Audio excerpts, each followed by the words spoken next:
नमस्कार दोस्तों, स्वागत है आपका हमारे चैनल पे। आशा है कि जो पिछला वाला वीडियो था वो आपको पसंद आया होगा।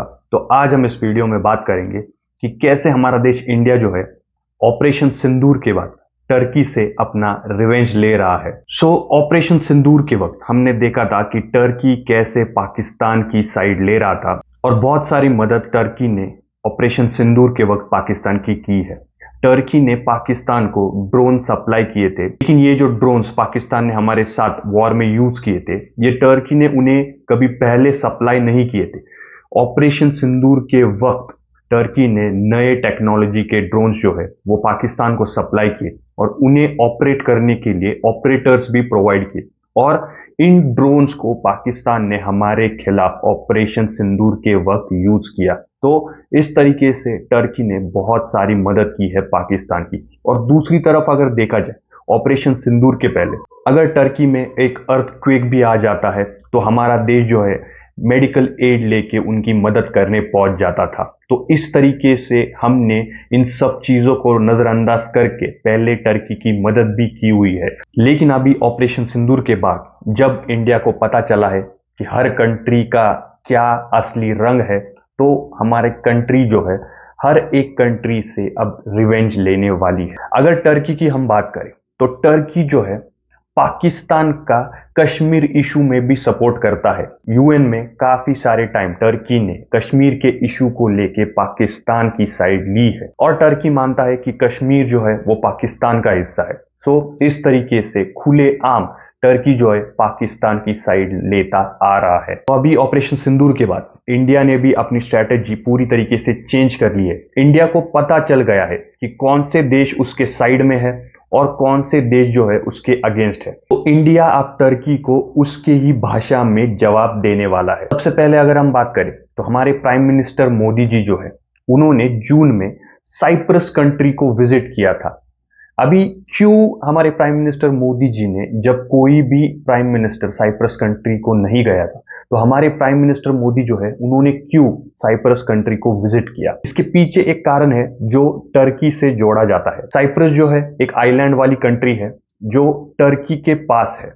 और इस साइप्रस की अगर हम कंट्री को देखें तो जो नॉर्दर्न साइड है वो टर्की के कंट्रोल में है और जो सदर्न साइड है वो खुद साइप्रस के कंट्रोल में है। नॉर्दर्न साइड में जो यहाँ लोग रहते हैं उन्हें टर्की साइप्रियोटिक कहा जाता है और जो सदर्न साइड में लोग रहते हैं उन्हें ग्रीक साइप्रियोटिक कहा जाता है। तो जो सदर्न पार्ट है साइप्रस का, जो साइप्रस का देश कहलाया जाता है, उस पार्ट को हमारे प्राइम मिनिस्टर मोदी जी ने जून में विजिट किया था। जैसे टर्की जो है पाकिस्तान को कश्मीर इशू में फेवर करता है, वैसे ही अगर देखा जाए इस साइप्रस कंट्री का सेम इशू है। जो ये नॉर्दर्न पार्ट है साइप्रस कंट्री का, वो एक ऐसा इलाका है जो ये साइप्रस कंट्री है वो इसको क्लेम करती है और टर्की कहती है कि वो पार्ट उसका है।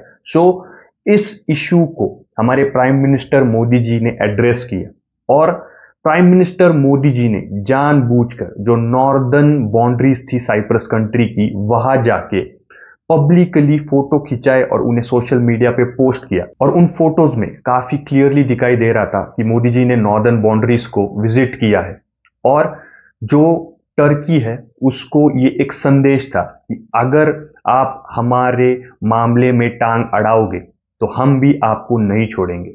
ये जो प्राइम मिनिस्टर मोदी जी की विजिट थी, इसकी वजह से जो पूरी दुनिया है उनको ये जो साइप्रस का मामला है ये पूरी तरीके से हाईलाइट हो गया। मीडिया ने इस मामले को पब्लिश किया और उस वजह से ये जो मामला है आज की तारीख में पूरी तरीके से हाईलाइट हो गया है। तो ये एक बहुत ही अच्छा मूव था इंडिया का टर्की के खिलाफ। और इंडिया ने तय किया है कि हम हमारे टाइज जो है साइप्रस के साथ और भी आने वाले समय में मजबूत करेंगे।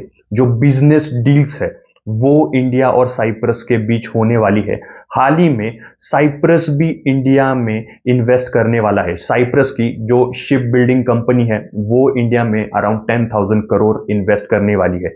वैसे ही इंडिया जो अपनी टेक्नोलॉजीज है वो साइप्रस को शेयर करने वाला है और आने वाले दिनों में हमें देखने को मिलेगा कि साइप्रस के साथ इंडिया जो है एक अच्छा टाई बिल्ड करने के लिए कोशिश करने वाला है। अभी ये हो गई साइप्रस की बात। अभी दूसरी तरफ जो ग्रीस है, ग्रीस और टर्की के बीच में भी बहुत सारे इश्यूज हैं। इंडिया जो है ग्रीस को ब्रह्मोस मिसाइल ऑफर कर रहा है। जो मिसाइल्स हमने ऑपरेशन सिंदूर में यूज किए, जो बड़े ही यूजफुल साबित हुए, वो मिसाइल जो है इंडिया ग्रीस को ऑफर कर रहा है।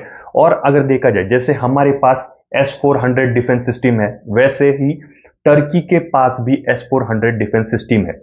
लेकिन ये जो ब्रह्मोस मिसाइल है, ये मिसाइल्स उस डिफेंस सिस्टम को तोड़ सकते हैं और आसानी से ग्रीस जो है ब्रह्मोस मिसाइल यूज करके टर्की में हमला कर सकता है। इन ब्रह्मोस मिसाइल की जो रेंज है, वो अगर एक्सपोर्ट क्वालिटी की देखी जाए तो अराउंड 200 से 300 किलोमीटर तक जाती है। जो ब्रह्मोस मिसाइल हम यूज करते हैं, उनकी रेंज आराम से 400 टू 500 किलोमीटर की है और इनका जो प्रिसीजन है वो 1 मीटर का है। यानी ये जो साइट्स को बॉम्ब करते हैं, वो बड़े ही प्रिसाइजली बॉम्ब कर सकते हैं। तो इंडिया के इस मूव को टर्की ने खुद कहा था कि ये टर्की के लिए एक बहुत बड़ा खतरा साबित हो सकता है। दूसरी तरफ अभी इंडिया ने यही ब्रह्मोस मिसाइल जो है वो साइप्रस को भी ऑफर किए हैं। तो एक तरीके से इंडिया जो है पूरी तरीके से टर्की को कॉर्नर कर रहा है और अपना रिवेंज जो है वो चुन चुन के ले रहा है। और अगर देखा जाए, अजरबैजान और आर्मेनिया के बीच जो कॉन्फ्लिक्ट चल रहे हैं, उसमें टर्की जो है वो अजरबैजान की साइड लेता है। लेकिन इंडिया जो है आर्मेनिया को बहुत सारे डिफेंस इक्विपमेंट प्रोवाइड करता है। हमने उनको आकाश मिसाइल्स, हमने उनको पिनाकास, ये जो सारे डिफेंस सिस्टम्स हैं, वो हमने आर्मेनिया को प्रोवाइड की है ताकि वो अजरबैजान के खिलाफ अपने आप को प्रोटेक्ट कर सके और उनसे लड़ सके। तो ओवरऑल अगर देखा जाए, ऑपरेशन सिंदूर के बाद इंडिया काफी एग्रेसिवली टर्की के खिलाफ कदम उठा रहा है और जो टर्की के सराउंडेड जो कंट्रीज है, उनको मदद करके, उनको डिफेंस इक्विपमेंट प्रोवाइड करके, उनसे अच्छे रिलेशंस बना के इंडिया जो है टर्की के खिलाफ कुछ ना कुछ प्लान जरूर कर रहा है। तो दोस्तों, आपको क्या लगता है इसके बारे में? क्या इंडिया के ये जो स्टेप्स है वो सही है? क्या इससे टर्की जो है उसका दिमाग ठिकाने पे आ जाएगा? और अगर देखा जाए, टर्की जो है, ये जो सारी इस्लामिक कंट्रीज है, टर्की इनका हेड बनना चाहता है और इस वजह से उसने ऑपरेशन सिंदूर में पाकिस्तान की साइड ली थी और इसी वजह से वो इंडिया के खिलाफ चला गया था। तो अभी हम भी हमारी पूरी ताकत यूज करके टर्की के साथ अपना रिवेंज प्लान कर रहे हैं। सो दोस्तों, आपको क्या लगता है इस टॉपिक के बारे में? आप हमें कमेंट्स में लिख के जरूर बताइएगा। और अगर आपको ये इंफॉर्मेशन और वीडियो पसंद आई हो तो इस वीडियो को लाइक जरूर कीजिएगा और ऐसे इंफॉर्मेटिव वीडियोस के लिए हमारे चैनल को सब्सक्राइब जरूर कीजिएगा। धन्यवाद दोस्तों।